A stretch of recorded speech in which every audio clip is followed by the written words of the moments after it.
Alright, what's up guys? It's Up Top Z, and I know I've been gone for a bit of a while now. My apologies, just been busy with IRL stuff. But anyways, today's video, I wanted to talk about something really that has just been sitting in the back of my mind, and it's flock cameras. You know what they are, they're license plate readers on steroids. They're about 100,000 across the country and almost near every single urban area. Scanning plates, like I said, noting makes, models, times, and of course, feeding it into a system of cops and agencies use. But alongside talking about that, I'm gonna go into a bit of a rant with these wannabe revolutionaries, the LARPers who want to LARP as if they're in some sort of cyberpunk movie, spray painting it, cutting the wires, or posting epic manifestos about smashing the surveillance state. And for some reason, these dumbasses record their crimes. Like, if you're gonna LARP as a revolutionary, at least don't record your crimes. By the way, if you want to be a true revolutionary,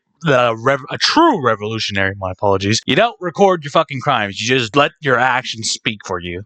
But first of all, to stay grounded, Flock isn't Skynet, or I don't know, that's subjective, I guess. I'm pretty sure they're automated license plate readers, or ALPRs. As mentioned, they catch your plate in public, where, yeah, you don't have a reasonable expectation of a privacy anyway. As far as where there's no facial recognition built in, though critics worry about expansions. There's no data often retained, 30 days or so, and it's mostly for law enforcement to find stolen cars, suspects, missing peoples, etc. They've actually helped in thousands of cases. The real upsides are faster recoveries of your stolen vehicles, solving hit and runs, locating Amber Alert vehicles, as well as victims. In high crime areas, that obviously matters. It's not 1984 to catch a guy driving around with a stolen Cadillac converter. But obviously, of course, there's real downsides about it too. It's a massive network system. Thousands of agencies can query into it. Data sharing happens. We've seen abuses, of course, allegedly cops stalking exes, searches tied to protests, immigration enforcement, or worse. Privacy advocates aren't wrong that this creates a de facto tracking grid for vehicles and, by extension, people, without warrants for every query, etc., etc.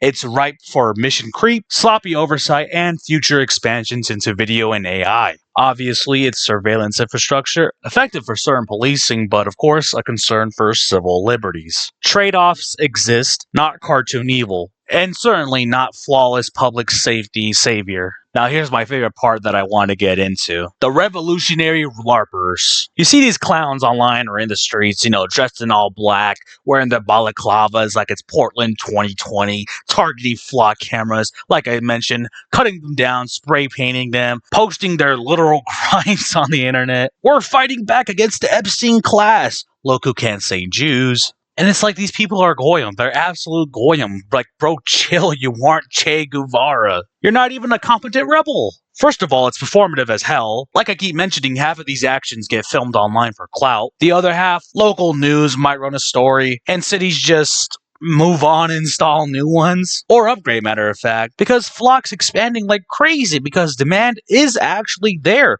from residents tired of car thefts and smash and grabs, for example. Second of all, it's tactically brain dead.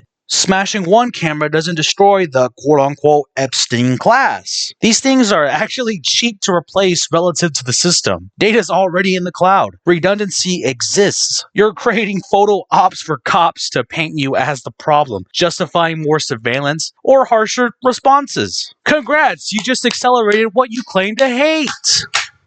Third of all, it's selective outrage, of course, like always. You know what I mean? Where was this energy for Ring doorbells, Google and Apple location data, social media tracking, Clearview AI, or every app on your phone harvesting everything, or hell, traffic cameras that have already existed since forever?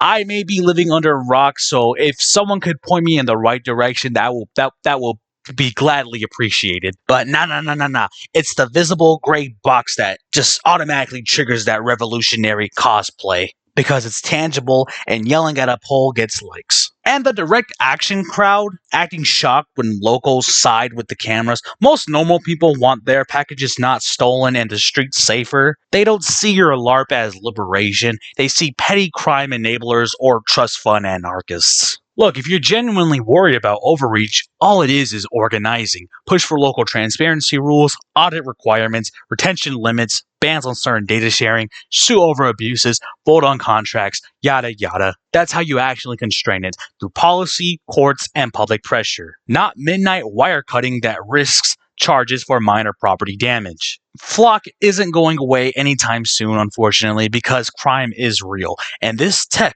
works for cops. But unchecked expansion without guardrails is dumb too. The realistic route, it's a tool. Tools can be regulated. Pretending every camera is tyranny while ignoring actual effectiveness or pretending it's flawless are both LARPing in their own way. The revolutionary LARPers want to feel like they're in a war without real stakes or strategy. The top goem wants zero questions asked. Reality is in the messy middle. Weigh the crime reduction against the privacy costs. Demand accountability from both companies and police. Don't outsource your thinking to aesthetics or slogans. Alright guys, that's going to do it all for me today. I hope you enjoyed today's video. So what do you guys think? What do you guys think about Flock cameras? Are they a net positive in your area or just creeping too far? I would like to know what you think about this whole thing. But for now, I've been Autopsy, and it's good to be back. So see you all in the next video.